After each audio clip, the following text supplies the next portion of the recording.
हलचल भैया की बहुत सारा प्रणाम, बहुत बहुत प्रणाम भैया। अब मैं रुके जब इनका गाड़ी की तो गावे की बहनें आई है,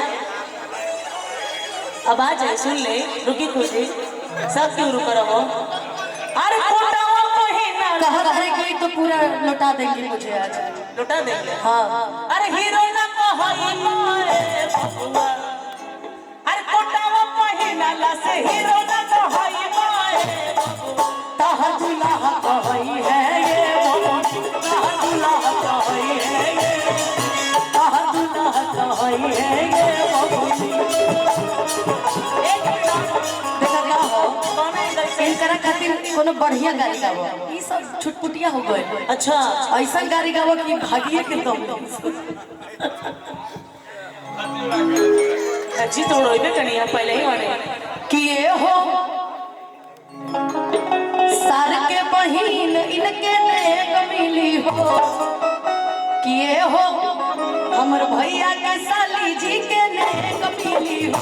तू को जो बदलो के खातिर तू को बेली हो, तू को जो बदलो के खातिर तू को बेली हो। भैया भागत तड़े एरी देश खई पान पियो बाबा तई पाई से अपना बहिन के पेट पसु कइबो कैसे। अपना बहिन के पेट पसु कइबो कैसे।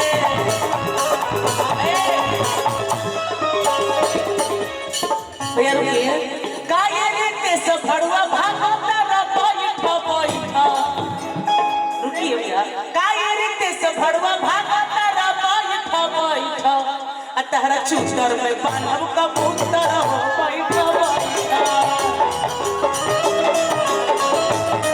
तहरा चूतर में बांधब कबूतर हो बैठा बैठा।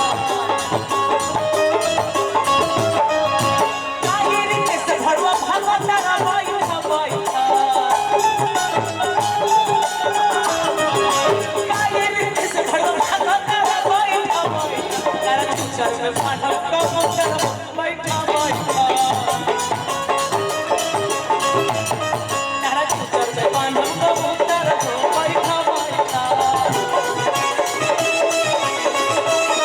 हेलो सुननी हम कैसे के सरवा पैसा पैसा लोग बड़े, सुनी हम कैसे के सरवा पैसा वाला लोग बड़े। जनतरू हमरा से कान में का कहले है। ए भैया रुका, कहत तारे की बताइए एगो गाना मेरी तरफ से गा दीजिए। तो हम तो मुकेश भैया की तरफ से कर रहे हैं एगो गाना मेरी तरफ से, तो कलाकार होने के नाते फर्ज बनता है कि मैं भी गा दूं।